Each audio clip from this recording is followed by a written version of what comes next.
Hey Raghunath, tell everyone about our Patreon community. Sure, Kaustubha. The Wisdom of the Sages Patreon community is an incredible online yoga resource. If you like the type of yoga wisdom and culture we share on the show, then our Patreon community is a great next step. This is a listener-supported podcast, and any level of sponsorship will unlock a wide range of live and archived classes, talks, and even workshops. Raghunath teaches, I teach, and we have a host of other excellent teachers on topics ranging from yoga philosophy, asana classes, storytelling, Ayurveda, kirtan, cooking, meditation, and a lot more. We even have an incredible online Bhakti 12-step recovery group. So if you want to check it out, go to patreon.com/wisdom of the sages. All right, let's get it on. Om Namo Bhagavate Vasudevaya. Om Namo Bhagavate Vasudevaya. Om Namo Bhagavate Vasudevaya.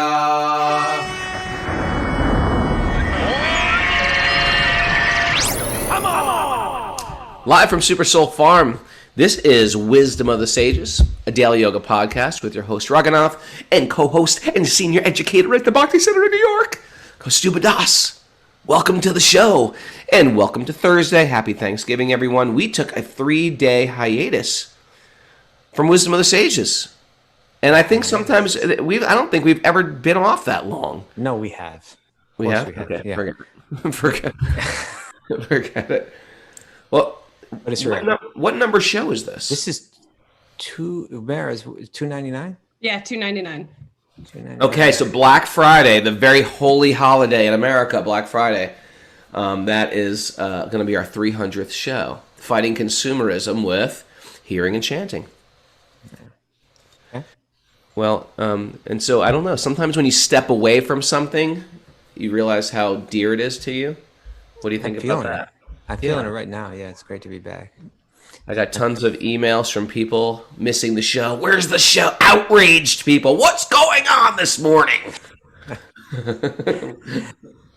Well, before we go further, the reason why we took the break was originally, and I guess it continued. It was because I was moving from one apartment to the other. I have to express my gratitude. I had to express my gratitude to those kind Wisdom of the Sages family people that showed up to help. Mara, Vegan Trucker, David Charles Wilson. These people performed like it was unbelievable. They just, they went from 9:30 until, what was it, like nearly 7 o'clock or something like that, just nonstop, didn't eat, didn't stop. Just kept going, like hard work. And they're just like cheerful and happy and, eager to serve the entire time.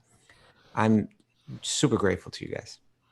There's something beautiful doing service for others where you're not expecting a return. Like, for example, if you said, I want you to drive down from upstate New York or come on in and help me unload. It's like, you can't even pay a person to do that. Sometimes you gotta people to do that. They do pay people. They pay movers, and then the movers are bitter. They don't like what they're doing. Exactly. But the beautiful thing about Bhakti is, and truthfully, some of the best retreats we've had at Super Soul Farm are these non-paid retreats. Sometimes people even bring things. They bring food. A lot of you guys from Zoom have done this as well. And sometimes it's not even good weather. And we're going to put a fence in today. And I was like, oh man, that's the plan, but it's sort of raining and cold. And everyone's like, nope, I'll do it. You just tell me what to do. I want to do it. In that spirit of wanting to serve for a greater cause, people can do anything. It's so true. And the greater cause here is Bhakti. The greater cause is Bhakti. And there's that, and that's what we're all looking for here. You know what I mean? Something is like all this theory, about Bhakti, it gets actually proven, when you really, really engage in it, not just talk about it, but really engage in it, these friends, they did it because, they want to serve, and and ultimately they're thinking of it as, if we serve the devotee, we're serving Krishna, and so in any case, it was just brutal work, because like everything's so tight in New York, like the elevators are tight, the hallways are tight, Yeah. the streets are tight, parking is is tight, tight. everything's tight, and so it makes it tough, and at the end of the day, and again, they didn't eat, like Mara and Vegan Trucker, they drove hours just to get here early in the morning, worked the whole day without eating. Then it was 7:00. So I said, okay, let's all go to Divya's kitchen. Right. And so we went to, Gita Priya and the rest of us all went down there to Divya's kitchen, and we had a nice meal there. And then David Charles Wilson just said, like, this was the nicest day I've had, and as long as I can remember, it was like for most people, like, thank you for it afterwards. It's beautiful. Yeah. For most people, it would just be like, this is like the day of just like total, like, like any day but this, I'm happy with, like just lifting boxes and struggling, but when you're serving, it's a fact, when you're serving with that mood to please God, even the difficult things become joyous. And what to speak of when you're in the association of nice people, the devotees.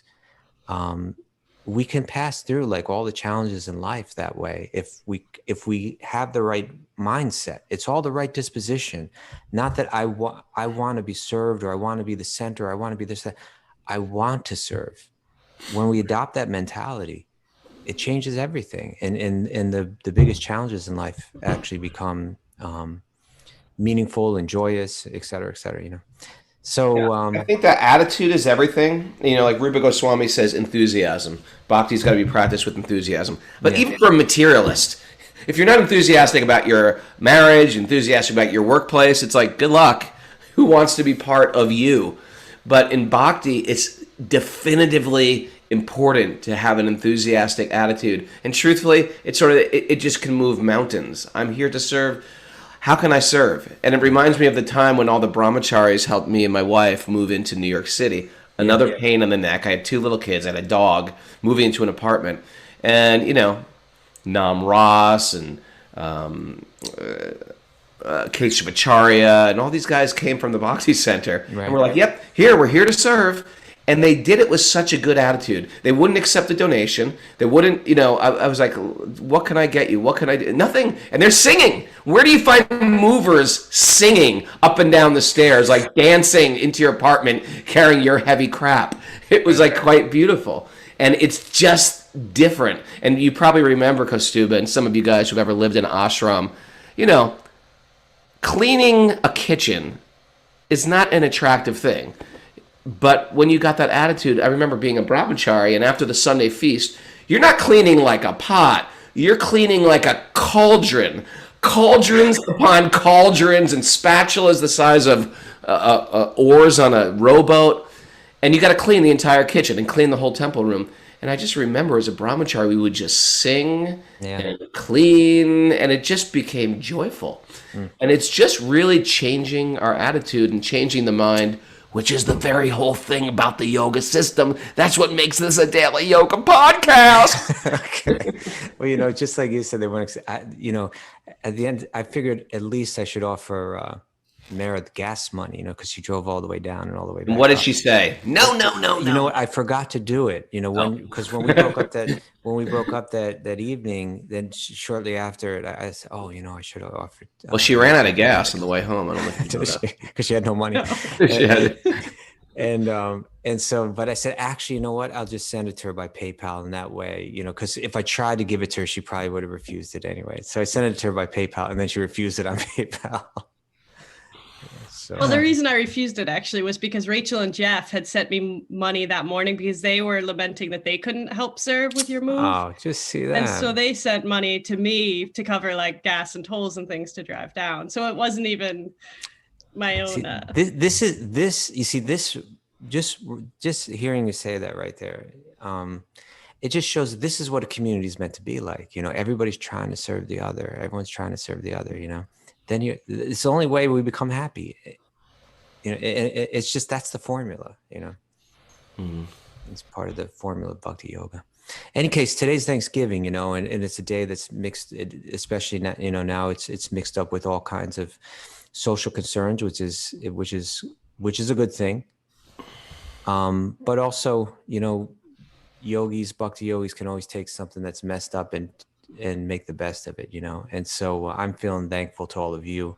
I'm feeling super thankful to all of the whole Wisdom of the Sages family today. Yeah. That 3-day break, actually, it felt so good this morning to wake up early and know that I was going to, be with all of you this morning. You never get that feeling like no one's going to be here today. You got like, okay, we're over it. We got new hobbies. I didn't get that feeling, but I was happy to see everybody's faces when they came back on. But this whole year, it's been the year's starting to wind down, and this was I guess we did have it to a certain degree last year, but it grew so much, and so many new people, and so I take this opportunity to express my thanks and my gratitude to all of you. Yeah. And you, Raghu, I feel my thankfulness and gratitude to you too. You've facilitated so much of this, and just our friendship over the years, but also just in this context of all that you bring here every day, man. You work out. Prabhu, you're kind. Thank you. You see the good where there's a lot of room to find fault. Yeah.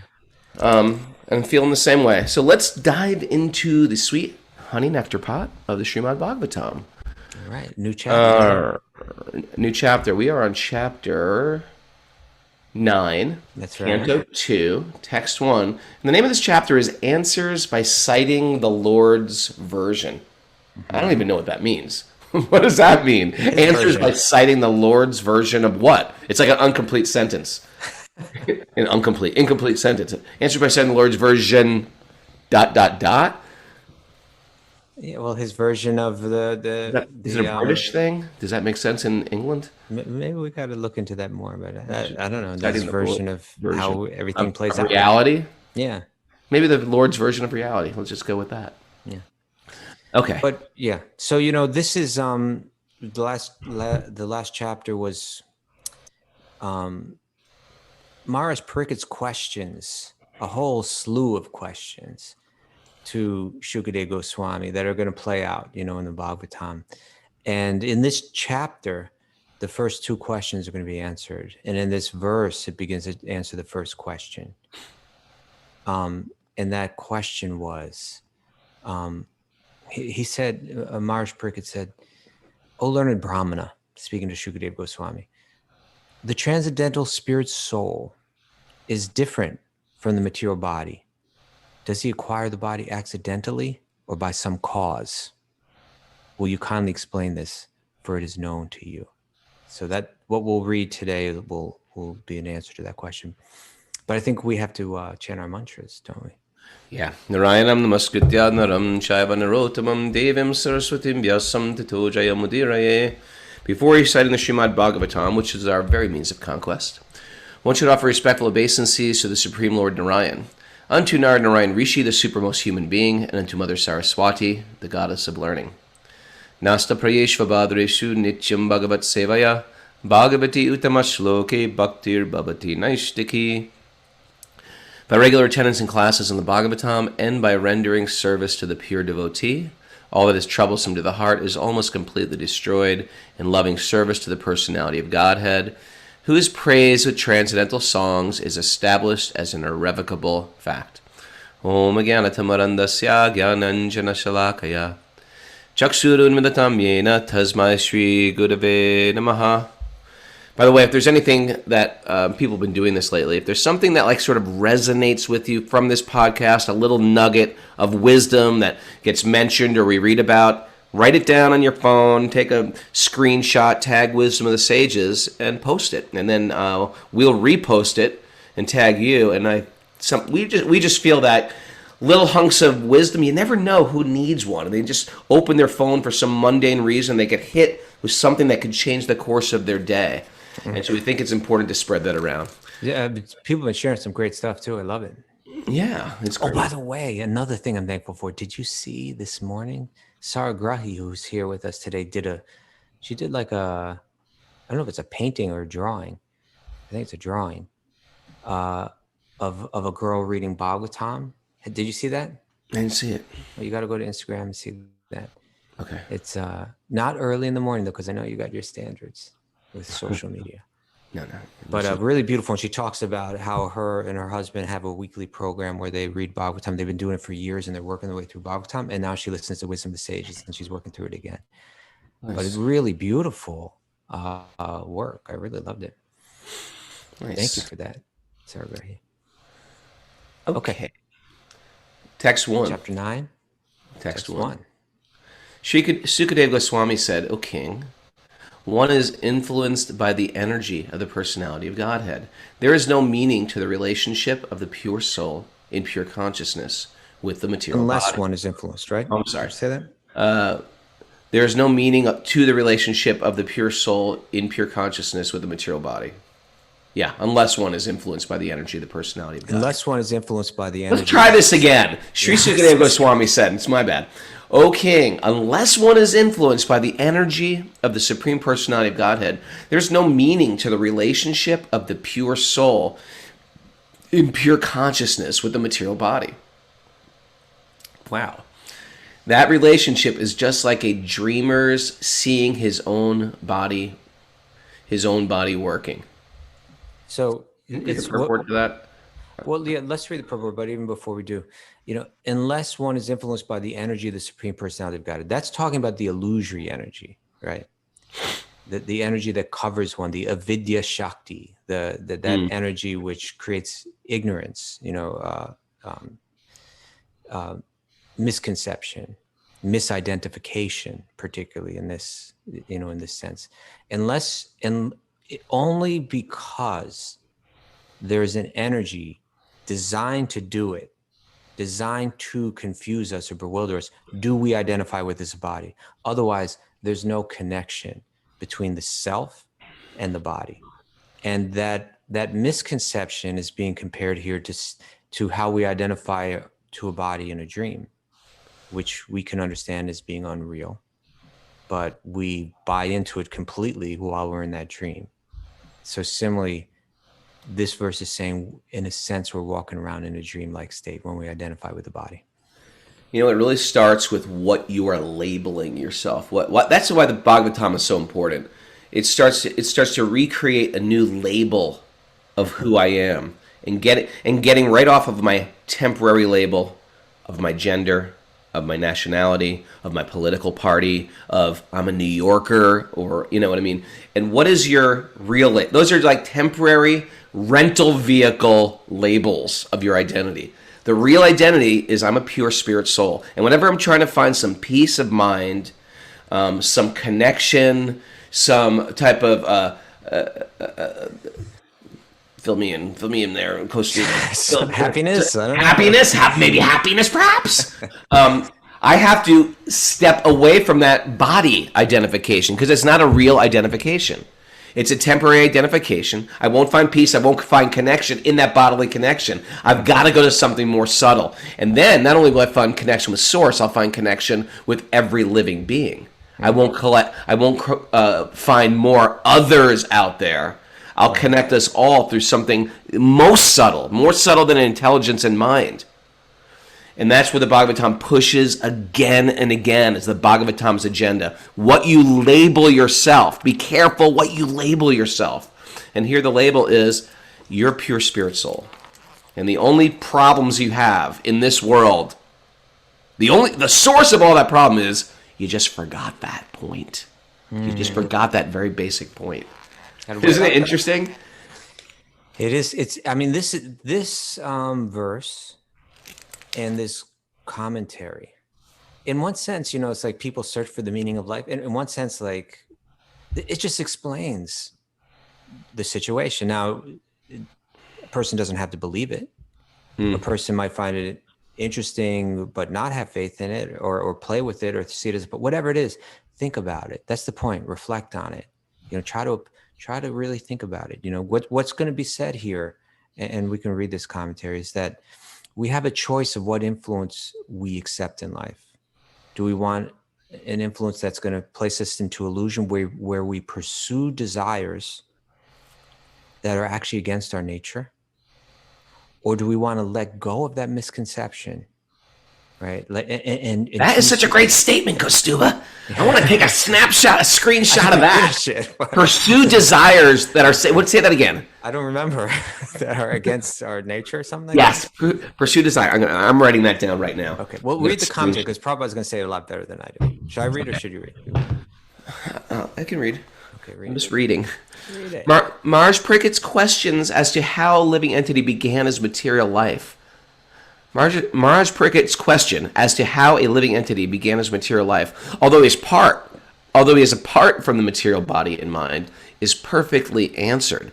The spirit soul is distinct from the material conception of life, but he is absorbed in such a material conception because of his being influenced by the external energy of the Lord called Atma Maya. Atma Maya, the illusion of the soul. Yes. This has already been explained in the first canto in connection with Vyasadeva's realization of the Supreme Lord and his external energy. Yeah, so we should go back and read a bit about that. But that's referring to, you know, I won't get into it now, but let's hold on that. We'll get into that. Therefore, although the living entity is purely conscious in his... You skipped a sentence. I'm not qualified to even read a paragraph. This has already been explained in the first canto in connection with Vyasadeva's realization of the Supreme Lord and his external energy. The external energy is controlled by the Lord, and the living entities are controlled by the external energy, by the will of the Lord. Therefore, although the living entity is purely conscious in his pure state, he is subordinate to the will of the Lord in being influenced by the external energy of the Lord. In the Bhagavad Gita 15:15, also the same thing is confirmed. The Lord is present within the heart of every living entity, and all the living entities' consciousness and forgetfulness are influenced by the Lord. 15:15. Is that Mamaivam so jiva loke? That's 15:7. No. Okay. All right, give me a hint with this one. Well, I mean, the hint is there that... I know, I just can't remember the first word. The Supreme Lord is within the heart of every living being. Oh. Give me the first word. Sarvasya. Sarvasya chaham hridisani visto. Well, you know, what you're saying is called a pohanam, forgetfulness. Which comes up and it's due to the Lord. It says, from me comes remembrance, knowledge and forgetfulness. That's a great line. That's a powerful line. Because even the people who are like, no. There is no God, there's no reality, and here's all the logic. Ever meet these atheists who have like, I've written thesis and given lectures on why there's no God. Krishna says in the Bhagavad Gita, it's he that gives you the intelligence to forget about him. That's right. If you want to forget about me, I'll facilitate that. You know, it's that confirmation bias, Kaustubha. Ever hear that? You know, you see what you're looking for, or you listen to what you're listening for. If you want to create a world where you can just like forget about God, Krishna will allow that. That's one of his laws, the confirmation bias. You can find out whatever you want to find out. You can just think, this world's filled with a bunch of cheats, and everybody's dishonest and untrustable. That can be your lens that you see the whole world through. I like the Vedic lens better. Everybody is a pure spirit soul. They just forgot. It's such a nicer way. It's such a better, rosier set of lenses to see the world. Everybody's a pure spirit soul. They just forgot. So in the process of waking myself up, I want to wake everybody else up too. I want them to remember. And I wake them up, not by converting them, but by just being kind and tapping in to their pureness and seeing some greatness in them and fanning that flame and overlooking their shortcomings. That's very powerful. Or else you're always going to find cruel people, criminal people. You know, it's that lens of where everybody else is wrong out there. I'm sick of that lens. It's just a nasty lens. Everybody's wrong.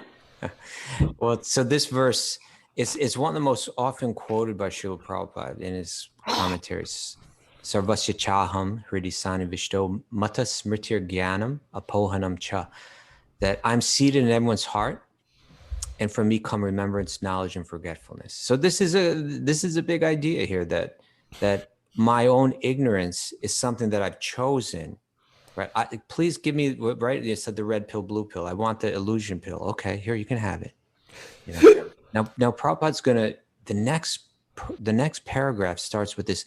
Now the next question automatically made will be why the Lord influences a living entity to such consciousness and forgetfulness. Right? That's the next logical question. If my forgetfulness, if my illusion is an energy coming from another person, from Krishna, well, why does he do that to me? So let's hold on that question for now. And let's just, for a second, let's go back to this reference that Prabhupada brought up. He said, the spirit soul is distinct from the material conception of his life, but he is absorbed in, so I'm distinct from my body, right? My body is just this, it's made of completely different energy than I'm made of. I'm made of spiritual energy. I'm eternal, blissful by nature, full of knowledge by nature. And I'm identifying with this body made out of this whole other set of junk, right? This material energy, which has so many problems with it, temporary and so on. But I'm identifying with that. So the spirit soul is distinct from the material conception of his life, distinct from his body, but he is absorbed in such a material conception because of being influenced by the external energy of the Lord called Atma Maya. Then Prabhupada says, this has already been explained in the first canto in connection with Vyasadeva's realization of the Supreme Lord and his external energy. So Vyasadeva had a realization.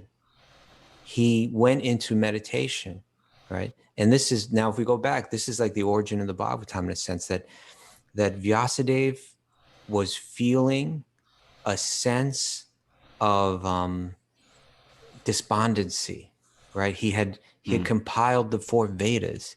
He had, compiled the Upanishads. He had written the Mahabharata and the Vedanta Sutra, with that the Bhagavad Gita.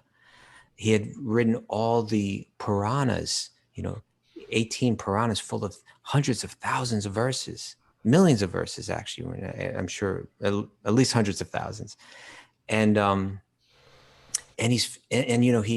you can imagine a sage like Vyasadeva, right? Pure living, right? Focused,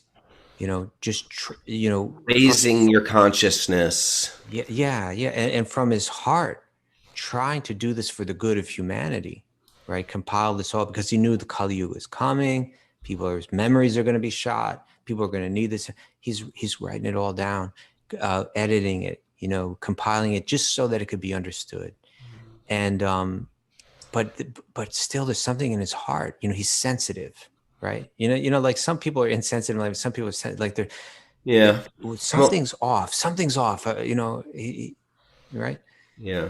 And so he's sitting there trying to get to the heart of it, and then Narada shows up, which he often does in Bhagavatam, right? Narada Muni shows up, his guru, and his guru reveals to him that you haven't even you compiled all the Vedas, the Upanishads, even in the Puranas, you haven't been direct enough. You haven't directly glorified Krishna, who's the root of all existence, who every living being has a deep, intimate, meaningful, fulfilling relationship with. You've kind of been working around that, like people can't accept the full message. You got to be direct, right? It's what we say about trying to enjoy the material world, but this is a more nuanced one. Like we say to go out and try to enjoy the material world event, and a lot of us have had the luxury, the good fortune, the opulence, the ability to go and travel, and backpacked across Thailand. I rode a motorcycle through Vietnam. I went down I rappelled down the Grand Canyon, or whatever we've done, adventurous thing. You get to this point in almost a big deal. I did it. Yeah, it was cool. It was great. It was big deal. Bucket list, big deal. It just becomes a big deal. Big deal.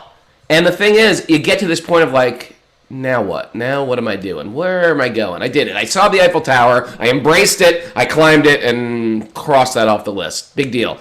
Vyasadeva's got this same type of thing. I did it.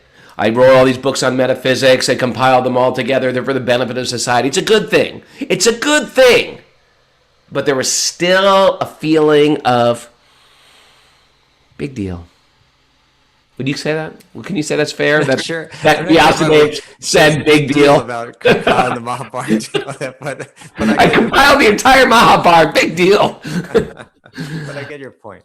Yeah, that until we're fully reconnected, and in one sense, he was fully connected. Just to write it, he had to be fully connected. But I think that despondency was because he had not fulfilled his task yet, right? Right. There you go. But he didn't know that it wasn't entirely clear to him that he hadn't fulfilled that task.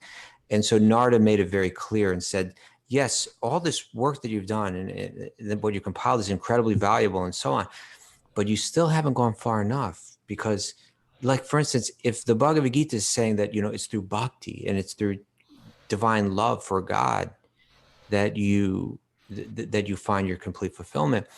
Well, how do I fall in love with God? Who is God? Describe it. And he is described in Mahabharata, but not in great detail. It's in Bhagavatam that you get the full detail. And so Narada instructs him to go back, revise the Srimad-Bhagavatam, the Bhagavad Purana. And that's what he does. But so Narada gives him that instruction. What does Vyasadeva do? He sits down and he goes into meditation. Right, I want to do this right. So let me just read the beginning of chapter 7 of the first canto of the Bhagavatam. And it starts like this. Rishi Shaunika asked, O Sutta Goswami, this is first level, right? Yeah. O Sutta, the great and transcendently powerful Vyasadeva heard everything from Sri Narada Muni. He heard from his guru. He got the instruction. So after Narada's departure, what did Vyasadeva do? Okay. And then Sri Sutta Goswami replies, on the western bank of the river Saraswati, which is intimately related with the Vedas, there is a cottage for meditation at Samya Prasa, which enlivens the transcendental activities of the sages. Right, that's Bhattaka Ashram, where Parmananda's been.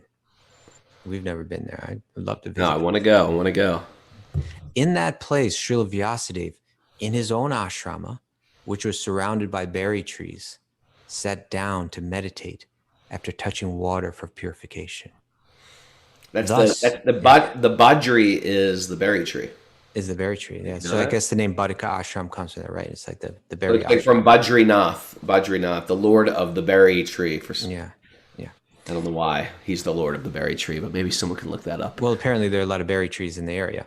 But the sages, they live like that, right? They're not spending a lot of time cooking and shopping for vegetables, I'll live off these berries, like what they need for their substance is given right there in the simplest way. And so it says, in that place, Srila Vyasadeva, in his own ashram, which was surrounded by berry trees, sat down to meditate after touching water for purification. Thus he fixed his mind. Now he's going to go into meditation. Right? Can I interrupt a second? Yeah.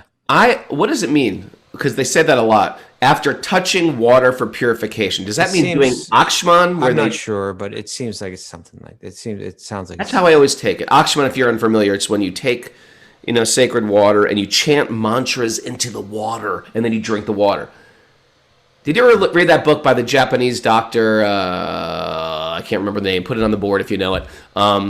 Where you say love into the water and it becomes better for you. It changes the cells of the water. You put hate on the water and people write all these things, compassion, and you drink that water. Have you ever read that book, Kaustubha? I think you mentioned it when we read this through the first time, but no, I haven't. And so it fits in perfectly with the Vedic understanding of you're putting water. So if you've never seen this before, there's a little cup and a little spoon. And before you do anything with your altar, you take this water, put it in your right hand, and you chant mantras of Lord Vishnu, and then you drink that into your body. Yes. It's right. It fits right in hand with what he's teaching in that book.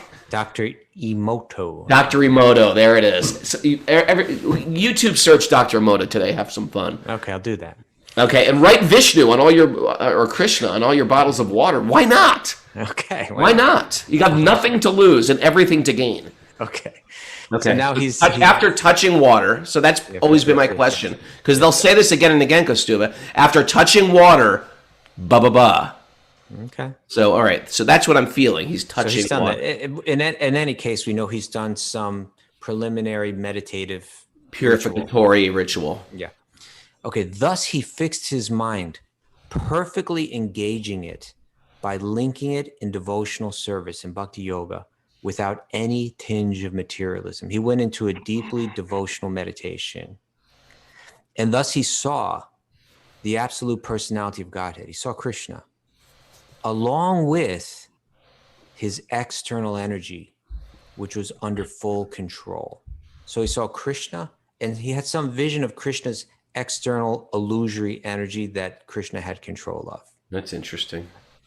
Then so when Prabhupada said, we previously discussed this earlier in the first canto, this is what he was referring to. It goes on. Due to this external energy, the living entity, although transcendental to the three modes of nature, of material nature, goodness, passion, and ignorance, sattva, rajas, tamas, thinks himself as a material product. I'm this body, right? And thus undergoes the reactions of material miseries. It's only because of that misidentification do we suffer, because by nature, we're unchangeable. But we identify with the changing body. And then he goes on, the material miseries of the living entity, which are superfluous to him, can be directly mitigated by the linking process of devotional service. But the mass of people do not know this. And therefore, the learned Vyasadeva compiled this Vedic literature, Srimad-Bhagavatam, which is in relation to the supreme truth. Text 7, simply by giving oral reception to this Vedic literature, to the Bhagavatam, the feeling of loving devotional service to Lord Krishna, the Supreme Personality of Godhead, sprouts up at once to extinguish the fire of lamentation, illusion, and fearfulness. Wow, those are the three things I'm absorbed in. If you'll actually analyze my life, lamentation. Oh, whoa! I don't even have to put words in there. I'll just make a moan. Lamentation. What's the next one? Fear. Illusion. Yeah, that's normal. Okay, this is it. And what's the other one? Fearfulness. Fearfulness. These are the three things that plague the jiva. They plague us. They plague the jiva. Fear. What about this?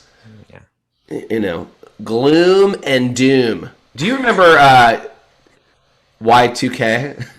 Is anybody old enough to remember Y2K? That was 20 years ago. It seems like yesterday. It's like, it was 1999, which no one ever thought he was going to even get to 1999. That was like a whole dream. Oh, party like it's 1999. Well, it was 1999. We were there, and everybody was in, like, the whole world was like, is this the end of the world? Because there was this thing that, what was it? The computers weren't set up. So the entire world, because of the date, they had no room for, they were myopic in their idea of computer programming. So all the computers of the planet were going to shut down. People were literally selling property, buying land, moving to the jungle, and it's like this fear-based, it haunts people. And sometimes we should have a little bit of fear within us. We should understand that I don't want to waste my life. I don't want to waste my time. I want to live more integrated. I want some substance in my life. But these things like, oh boy, the collapse. When the shit hits the fan, it's all coming down. The Bhagavatam saves us from that. Easy on the language. We've got children listening. Right? Oh, I apologize. I never talk like that usually. That's an expression. Yes, it is. WSHTF. Okay. Where were you for all my prepper friends? I was in Costa Rica for Y2K. So you were running off. I was one of those persons running. I'm living on papayas. I was in Vrindavan. You were in Vrindavan. Good for you. You're like, I'm going back to Krishna. Well, yeah, the world falls apart. I'm going to be in Vrindavan. Yeah. Smart. You're wise. All right. Okay, so let's read. Okay, let's go back to today's verse and continue. Now it's been said that it's due to this Krishna's illusory energy that we identify with the body. Otherwise, we have nothing to do with it. So then Prabhupada says, next second paragraph, Raghu. Now, the next question automatically made will be why the Lord influences the living entity to such consciousness and forgetfulness. What's Like, the why? answer? Why?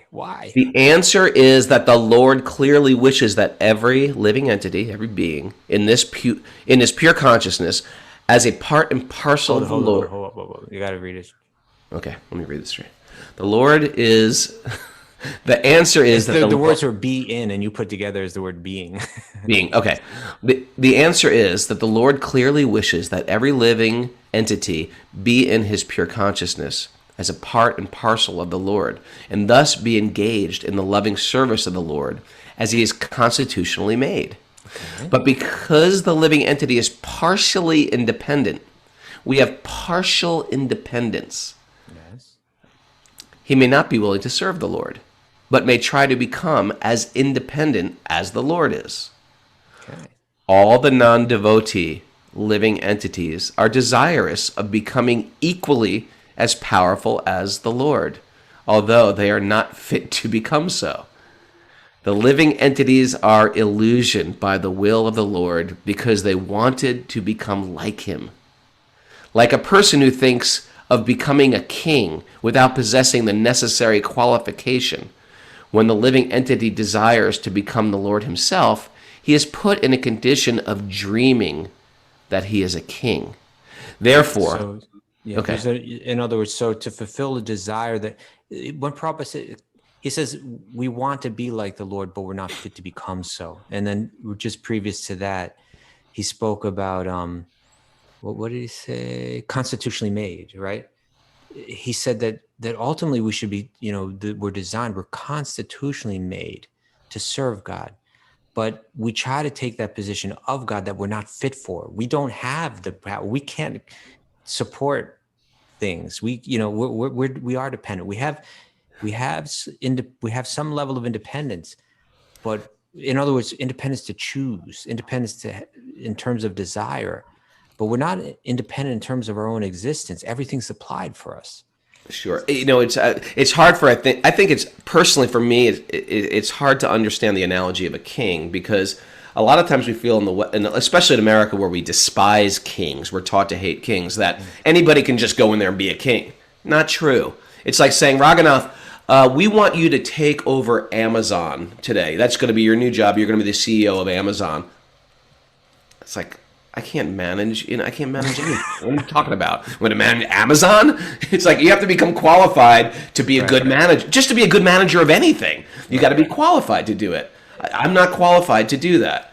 And so you can't just... But I think the king thing to me is because, at least the way that I understand that, why Prabhupada might choose that, it's like we think the king is the person that can order anyone to get what he wants, right? Bring me this, go do that. And we all try to do that in life. We try to get everybody to do what we want them to do, but it's have absolute control. And our life becomes a life of frustration because they also are in the same mentality. They want to get everybody to do what they want them to do, right? So there's a million centers, and it creates a world of conflict. So it's just like when you throw many pebbles into a clear pond. All the ripples from those pebbles dropping just create waves. But if you have one center, conflicting waves. Yeah. If you have the same amount of pebbles, 20 pebbles thrown and they land in the same spot, those ripples won't affect. The ripples will be perfect. They won't have any confliction. Right. Conflict. Conflict. Exactly. And so what we have is we have a bunch of little egos running around saying, I want this. I want my senses and my needs met. I'm the center. Yeah. And then someone else is saying, no, I'm the center. We have this with nations. We have this with communities. We have this with political parties, where we see things from our own exclusive vantage point. Right. This incredible binary thinking. And we're not the center. We are part of something much bigger. We're meant to serve the center. Yeah. And so, and it's not uncommon, like in comedy or whatever, like where you have someone that's trying to pretend that they're a king. In their mind, they're a king, right? But they're totally Like they got some ridiculous crown on. Fife. You got some plastic crown, and you got, it's like, that's a joke, right? That's a joke.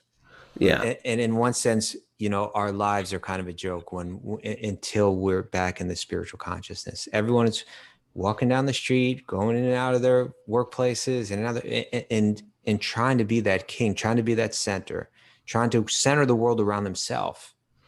And they're not fit to do so. Rather, we're like the leaf to the tree. It's connected. It's part of it.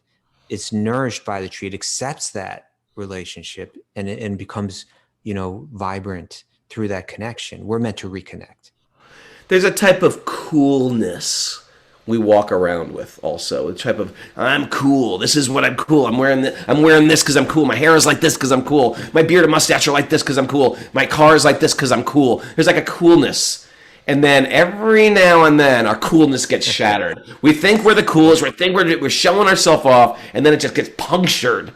And this is humiliating. That coolness is because Krishna is cool, and we want to imitate that coolness. And we want to imitate that coolness. You read about Krishna, like walking into, like when Krishna leaves Vrindavan and he goes to Mathura. And everybody's like, who's this cool kid? My God, he's gorgeous. He's he's handsome. He's attractive in every way. Anybody that gets in his way, he just deals with it. In a cool way. In a cool way too. In a cool way. And it's even said that I think we talked about this one time, but people have such a fascination with gangsters, criminals, and so on, that because I believe in one sense because they don't follow the rules. And it mentions that when Krishna and Balaram were walking through Mathura, even though there was like this oppressive, evil king that had everyone in fear, it mentions they did not care for the law and order of Kamsa. Right? They were the bad boys. They didn't care. Yeah. Matter of fact, Kamsa's laundry man was walking back to Kamsa with a stack of beautiful, silken, folded clothing. He was bringing back for the king. And Krishna and Balaram just go up to him and go, hey, let's have some of those clothes. Give me some of those clothes. And the laundry man was like, are you kidding? Who do you think you are? You rat children. Do you know that these are the clothes of the king? How dare, if the king finds out that you're just messing around with his clothes, the king will wipe you guys out. Get out of here. Krishna was not having it. Krishna took those clothes by force, slapped that dhobi, that washerman, thereby liberating him. Not just because he's walking around slapping people. When Krishna slaps you, you benefit. When I slap somebody, nobody benefits. I don't benefit. The people get slapped don't benefit. When Krishna slaps, it's all good. And then Krishna tried on all the clothes of the king, and he gave all the clothes to the cowherd boys. And they're walking around in the king's clothes. Like that's such like a bad boy thing to do. We're just taking your stuff. We're going to put it on. We're going to strut around in your outfit. But and right there is like a perfect, picture of what we were just discussing. Kamsa thinks he's the king. Right. Krishna comes and says, no, actually, those king clothes are actually mine. Right? Ultimately, everything's his energy, right? Kamsa's just, he's wearing those clothes, And Krishna says, no, actually, they're my clothes. Give them to me, right? The guy refuses. Krishna takes them anyway. And ultimately Kamsa's his ruse of being a king is revealed. Sometimes, Kaustubha, even in spiritual or new age circles, people want this thing. Like, I want, there's a whole movement of longevity. I take these super foods and these mystical mushrooms, and because of that, I will live forever. It's just not true. You're not going to live forever. You might add a year to your life or 5 years to your life. Maybe. You're not going to live forever in your body. Or you want a type of wealth. And I've watched the movie The Secret. I've studied all these books on prosperity and manifestation. And you still may not get what you want. The thing is, no matter what I necessarily believe, there's a limit to how much control I will have in this world.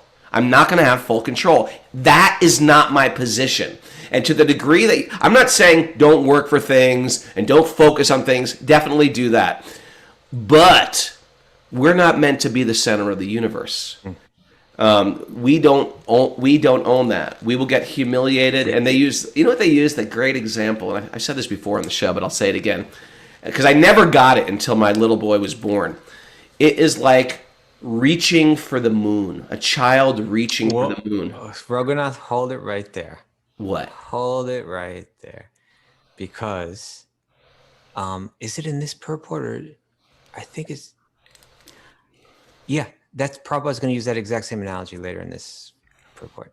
The child, oh, I see it. The child, I can't believe it. Me and Prabhupada are thinking alike. Therefore, should I get to it? Okay, why don't we finish this purport, and it's going to just all tie right in. Okay. This is so cool. My son actually did the same little thing. Now the next question automatically, where are we? All the non-devotee living entities are desires of becoming equally as powerful as the Lord, although they are not fit to do so. Okay, I'm going to skip down. Just keep reading. The living entities are illusioned by the will of the Lord because they wanted to become like him, like a person who thinks of becoming a king without possessing the necessary qualification. When the living entity desires to become the Lord himself, he's put into a condition of dreaming that he is a king. Therefore, the first sinful will of the living entity is to become the Lord. And the consequent will of the Lord is that the living entity forget his factual life and thus dream of the land of utopia where he may become one like the Lord. That's okay. That's the child cries to have the moon from his mother, and the mother gives the child a mirror to satisfy the crying and disturbing child with the reflection of the moon. My little son, when he was like 1.5, he used to look up at the full moon and go, "Come on, moon, come on!" Like he's trying to catch the moon. And so they say, like, this is an ancient thing where children want the moon and they can't grab the moon, so the mother will give a mirror. There's the moon right there. So right. In other words, so your son, he just using the same word, the proper, he wanted the moon, but he's not fit to have the moon, right? He's and he'll never be able to catch the moon in his hand, no matter what he desires. So in order to fulfill that desire on some level, there needs to be illusion. There needs to be reflection. And so that's what this world is. It's a reflection. It's an illusion. Wow. Please continue. Similarly, the crying child of the Lord is given the reflection of the material world to lord it over as karmi and to give up in frustration to become one with the Lord. So that's karma and jnana right there. Both these stages are dreaming illusions only. There is no necessity of tracing out the history of when the living entity desired this. Like for lifetimes and lifetimes and lifetimes, I've wanted to be the center. Like I've been a devotee I've been practicing Bhakti-yoga for 30 years, for 5 years. Who cares? I've been practicing Maya for lifetimes. I'm much better at illusion than I am at spiritual life. And by Prabhupada saying that, he's saying that because there's a lot of debate on this issue. Well, how did that happen? At what moment did that happen? How could that happen? And he's saying that that's something that's a little bit beyond us. There's no need. Don't kill yourself trying to, debating and fighting over the point of exactly how that happened.